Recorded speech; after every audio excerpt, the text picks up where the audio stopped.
ఒక కొన్ని కొత్త ట్రెండ్స్, కొత్త ఏం చెప్పాలి శైలులొచ్చేసాయి. ఇప్పుడు ఒకటి వి హావ్ మిస్టర్ బచ్చన్ ఏదో ఒకటి సినిమా ఒకటి వచ్చిందండి. అవును. రవితేజ చేశాడు, కష్టపడి చేశాడు అందులోను. అవును. అతను క్యారెక్టర్ వరకు బాగుందట అది. ఆ తర్వాత విలన్ ఏదో చేశాట, విలన్ బాగుందట. కానీ చూడదగినటువంటి సినిమా కాదు అని చెప్పారన్న. అని చెప్పి మానేశాను వెళ్ళడం. మీకు చెప్పారా సార్ అలా అని? అంటే మీరంటే దానిలో ఉండే అశ్లీలత దానివల్ల లేకపోతే బోర్ కొడుతుందనా? మరండి సరిగ్గా తీయలేదనా? వద్దని బోర్ కొడుతుందండి మెయిన్గానండి, వేరే ఏం కాదు. మీరెలా ఫీల్ అవుతారు? అంటే హాల్లోకెళ్తారు సినిమా హాల్లోకి. సడెన్‌గా అంటే హాల్లోకి వెళ్ళిన తర్వాత ఇమీడియట్గానండి 4th మినిట్ కల్లా హ్మ్. ఆడియన్స్ని లాక్ చేయగలగాలండి ఫస్ట్ పాయింట్. ఇది స్క్రీన్ ప్లేలో చెప్తున్నటువంటి మొదటి సూత్రం ఇది. హ్మ్. 4th మినిట్కి ఒకవేళ 4th మినిట్ వల్ల మీ వల్ల అవ్వలేదు అనుకోండి, అట్లీస్ట్ 7th మినిట్ కదా వరకు ఓపిక ఉంటుందండి. ఆ తర్వాత ఉండదు వాళ్ళకి, ఆడియన్స్కి. హుహు. సో 7th మినిట్ లోపలన్నా వేసేయాలండి. 4th మినిట్ లోపల వేసేయగలగాలండి హ్మ్. మాత్ర. ఓహో ఈ ఈ ఈ- ఈ- ఇటువైపు తీసుకెళ్తున్నాడు కథలో, ఇగో ఈ సస్పెన్స్ మొదలైపోయింది, హ్మ్. ఇక్కడ నుంచి ఇంకేముంటుంది, ఇక్కడ నుంచి ఏముంటుంది, ఇక్కడ నుంచి ఏముంటుంది, ఇలాంటి ఫీలింగ్ ఆడియన్స్కి రావాలండి క్లియర్గా. హ్మ్. అలా వచ్చినప్పుడు మాత్రం అదే సినిమా అవుతుందండి. అది boredom and creativity aspect sir. But అది కాకుండా అశ్లీలత గాని, ఒక ఐటెమ్ సాంగ్ గాని, లేదు ఇంకేమన్నా అవాంఛనీయ మీ మీ ప్రకారం నాన్ క్లెన్స్డ్ సన్నివేశాలొచ్చినప్పుడు కృష్ణారెడ్డి గారు ఏం చేస్తారు థియేటర్‌లో? నేను మామూలుగా చూస్తానంతేనండి. చూసేసి పాపం అట్లా చేశారు. ఆహా! పాపం చేశారు, చాలా బావుందట. ఆహా! చేశారు, పాపం ఇబ్బందిగా ఉందట. ఇలాంటిది ఆలోచిస్తానే తప్ప అంతకు మించి నేను చూడడం మానేయనండి. చూస్తానండి. చూసి తెలుసుకోవాలి కదా నేను. అవును. నేర్చుకోవాలి కదా! ఓహో! ఏది మంచో, ఏది చెడో తెలుసుకోవాలి అంటే మంచి, చెడు 2 తెలుసుకోవాలి కదటండి. హ్మ్. హ్మ్. అంచేత చెడు తెలుసుకొని, ఇది మనకి యాంగిల్ కాదు, హ్మ్. దీన్ని పక్కకు పెట్టేద్దాం, హ్మ్. మంచి మాత్రమే మనం చెప్దాము. హ్మ్. ఈ మధ్యొచ్చిన చాలా పెద్ద బీభత్సమైన సినిమాలు. 'కేజీఎఫ్', హ్మ్. సరే 'పుష్ప', హ్మ్. సరే కాకుండా మనకి 'ట్రిపుల్ ఆర్', హ్మ్. అంతకుముందు సరే 'బాహుబలి'. బట్ ఇప్పుడు మొన్న 'కల్కి'. ఇలాంటి భారీ సినిమాల మీద మీ అభిప్రాయం ఏంటి? ఎందుకంటే మీరు తెలుగుదనం, తెలుగు సెన్సిబిలిటీసు ఇంట్లో తెలుగు కుటుంబాలు హ్మ్. వారిని ఉద్దేశించి తీసిన మీ సినిమాలు ఒకవైపు. ఆ ఎరా తర్వాత వస్తున్నప్పుడు ఈ పాన్ ఇండియా సినిమాలు. డబ్బింగ్ స్టైల్ డైలాగులు. సో, వీటన్నిటిని చూసినప్పుడు అంటే బాగా డార్క్ సెన్సిబిలిటీసు, ఒక కక్ష, ఒక 10 చావులు, నరికేయడాలు ఇవి. ఈ 'సలార్' ఇంక్లూడెడ్ ఈ లిస్ట్‌లో. What do you feel sir as a completely different film maker? When the film is quite interesting and if it engaging the audience, it's a successful film అండి. ఇంతే చూస్తాను నేను. అంతే. హ్మ్. 'సలార్' సినిమా ఉంది మీకు. It's engaged. What ever the way it may be, but it's engaged still maintaining the spirit, momentum. The yeah! Momentum is maintaining అండి. అది ఇంపార్టెంట్. అది హ్మ్. అది ఎందులో ఉంటుందో ఆ సినిమా అలా హిట్ అవుద్దండి. హ్మ్. హ్మ్. ఇది నా నమ్మకం అండి. నా నమ్మకమే కాదు, ఇది నిజం ఇది. హ్మ్. ఈ నమ్మకాన్ని మీరు బహుశా ఈ 7 మినిట్స్, 4 మినిట్స్ ప్రిన్సిపల్ చెప్పారు కదా సార్. మీ సినిమాలన్నిట్లో మీరు పాటించారా? యెస్, 100% పాటించారండి. అందుకే అంత పెద్ద పెద్ద అంత మీకు ప్రతి మీకు సినిమా మీ చూడండి సార్ మీకు లిస్ట్. ప్రతి సినిమాల్లోనూ కూడా మీకు ఈ టెంపో ఉంటదండి. హ్మ్. టెంపో లేకుండా ఎక్కడ ఏది ఉండదండి. అది వీలైనంత వరకు సెకండ్ మినిట్‌లోనో, థర్డ్ మినిట్‌లోనో ఏసేస్తానండి మాత్ర. హ్మ్. వేసేస్తా. హ్మ్. ఒక ఉదాహరణ ఏమైనా చెప్పండి సార్. 'రాజేంద్రుడు గజేంద్రుడు' లేకపోతే 'మాయలోడు' మీ ఇష్టం. హ్మ్. మీకు అతనే అతడే ఒక 'రాజేంద్రుడు గజేంద్రుడు' తీసుకుందామండి. హ్మ్. మొదటి సినిమా గదా!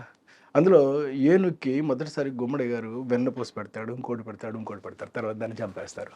హ్మ్. అక్కడి నుంచి మొదలవుద్దండి. ఆ ఏనుగెళ్ళి ఇంకొకడు దొరుకుద్ది. అంటే మళ్ళీ పగ తీర్చుకోవడం కాదండి. హ్మ్. ఇంకొకడు దొరుకుద్ది. అది లాటరీలో. హ్మ్. అక్కడి నుంచి మొదలవుద్ది కథ. కదా! చూడండి, అంటే 4th మినిట్ లోపలే మనం ఆడియన్స్‌ని ఎంగేజ్ చేయగలిగినటువంటి టెంపోని క్రియేట్ చేసి పెట్టేస్తే కరెక్ట్. డెఫినిట్‌గా చూస్తారండి. మీకు ఇదే కాదు, మీకు ఇంక్లూడింగ్ 'శుభలగ్నం', మీరు 'మావి చిగురు'. అసలు 'శుభలగ్నం' ఏమి సినిమా సార్ అసలు. అంటే మొగుడిని ₹1,00,00,000కి అమ్ముకోవడం అనేటటువంటిది మామూలు విషయం అండి అది. అవును. అంటే మామూలుగా మన మ మ యాక్చువల్‌గా it's a film on SB account అండి. హ్మ్. అంటే ఒక వ్యక్తికి తన యొక్క సంపాదనలో గనక తను ఆ జీవితం గనక గడపగలిగితే హ్మ్. మొగుడిని నమ్ముకోవాల్సిన అవసరం లేదు. హ్మ్. అందులో మగడు నమ్ముద్ది కాబట్టి చెప్తున్నానండి మీకు. అవునవునవునవును సార్. జగపతి అంటే బాబు గారు. ఎస్బీ అకౌంట్ అనే దాని మీద మెయింటెనెన్స్ అనేటటువంటిది చేయగలిగితే ఎవరికైనా సరే, ఇప్పుడు కొంతమందికి 2,000 రూపాయలే వస్తాయండి. హ్మ్.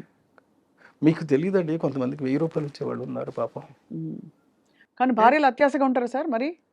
ఉండకూడదండి అక్కడ. అదే ఉండకూడదనేది మీ పాయింట్. అంటే ఉండకూడదన్నదే పాయింట్ అక్కడ. అదెక్కడైనా నిజ జీవితంలో ఏమన్నా చూసారా మీరు? అంటే వేరే వాళ్ళ జీవితాల్లో జరిగినవి that you wanted to tell that story. ఆహా! లేదండి, లేదండి. అనుకోకుండా అలా అంటే అంత డ్రామా బిల్డ్ చేయగలిగారు ఆ! దానిలో. అవునండి. ఒకటే అనగలుగుతాను సార్. ఏమిటో, ఏమిటో. ఏమిటో ఆ! అది. మరి అంటే అట్లా పెర్ఫార్మెన్సెస్ గాని, వాళ్ళు గాని, ఆర్టిస్టులందరూ కూడా ఇమిడిపోవాలి ఆ సినిమాలోనండి. అందుకే ఆర్టిస్టులు బాగా పెద్దవాళ్ళు అంటే పెద్ద ఆర్టిస్టులు తీసుకొచ్చి మనం ఇన్వాల్వ్ చేసేయకూడదండి. కానీ మీరు చేశారు కదా సార్ అక్కడ. అయినా కూడా మీరు అంటే బాలకృష్ణ గారు. రీజనబుల్. మరి బాలకృష్ణ గారి సినిమా అంటే ఆడడం వంద రోజులు ఆడింది సూపర్ హిట్ సాంగ్స్ అండి. హ్మ్. ఆ! అయినప్పటికీ కూడా కొంచెం అటు ఇటుగానే వెళ్ళింది అది. హ్మ్. హ్మ్. హ్మ్. హ్మ్. వజ్రం సినిమా హ్మ్. అది it's not an hit film, it's a flop film. హ్మ్. మీకప్పుడే అంటే ఫ్లాప్ అన్నీ ఒప్పేసుకుంటారా అప్పుడే వెంటనే వర్కౌట్ కానివి? ఒప్పేసి ఉంటానండి. అంతే. అంతే. ఏమండి ఈ వన్స్ మంత్ నుంచి బయటకు వచ్చేసిన తర్వాత అండి, అది ఇంక మనకి థర్డ్ సినిమాయే అది. హ్మ్. హ్మ్. అంచేత ఒప్పేసి కూడా. హ్మ్.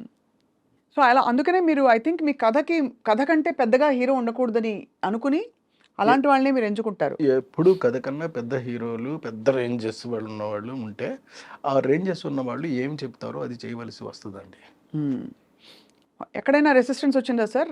'రాజేంద్ర ప్రసాద్' గారున్నారు. 'జగపతి బాబు' గారున్నారు. లేదండి, ఎక్కడ రాలేదు. ఎక్కడ ఎక్కడ మీకు ఎక్కడ ఎక్కడ ఎక్కడ ఇబ్బంది? అసలు ఎక్కడ ఏ సినిమాలోనూ ఇంక్లూడింగ్ బాలకృష్ణ యాక్ట్ చేసిన సినిమాలు కూడా అసలు ఎప్పుడు హ్మ్. అందులో ఏదైనా ఒకవేళ మనకు 100 రోజులు ఆడినా కానీ సరిగ్గా ఆడలేదేమో అని కనుక అనిపిస్తే హ్మ్. అది నా తప్పే అయి ఉంటుంది తప్ప ఆయన తప్ప మాత్రం కాదండి. హ్మ్. ఓపెన్గా చెప్తాను అది. ఎస్వి కృష్ణారెడ్డి గారి ఫేవరెట్ అంటే నేను చెప్పంగానే పలికించే యాక్టర్ అని అంటే ఎవరి పేరు చెప్తారు? ఎందుకంటే అందరూ మ- కుటుంబ కథా నేపథ్యంలో విడిపోయి కామెడీతో కూడా విడిపోయి టైమింగ్తో మళ్ళీ సెంటిమెంట్ పండించే అంటే యాక్టర్ అండ్ యాక్ట్రెస్. నాకు సౌందర్య గారు చాలా ఇష్టం సార్ మీ సినిమాల్లో. అవునండి, సౌందర్య గారు ఇష్టమే, ఆమని ఇష్టమే. హ్మ్. మీరు ఎవరు ఇప్పుడు మీరు సౌందర్య గారు ఆమని చెప్పామనుకోండి, మీరు హ్మ్. Who is the best actress మీరు చెప్పలేరే. చెప్పలేం. ఎవరికి ఏ, వారే. ఎవరికి వారే ఏమన్నా తీరే. హ్మ్. అంతే కదా. అంటే చివరికి వచ్చినప్పుడు కదా ఉంటుంది కదా. అవునవును. అలాగా మనం ఇటు జగపతి బాబు చేశాడు నా సినిమాలో, ఆలీ చేశాడు, ఏ, యమలీల. ఆ, ఆ, ఆ తర్వాత మన శ్రీకాంత్ చేశాడు. హ్మ్. ఇంతమంది చేసినటువంటి సినిమాలలో ప్రతి దాంట్లోనూ కూడా సినిమాయే పండింది తప్ప, అంటే ఆ కంటెంట్ చూసి జనం ఎస్ శభాస్ రే కృష్ణారెడ్డి అన్నారే తప్ప ఎవరు ఒక్కళ్ళు కూడా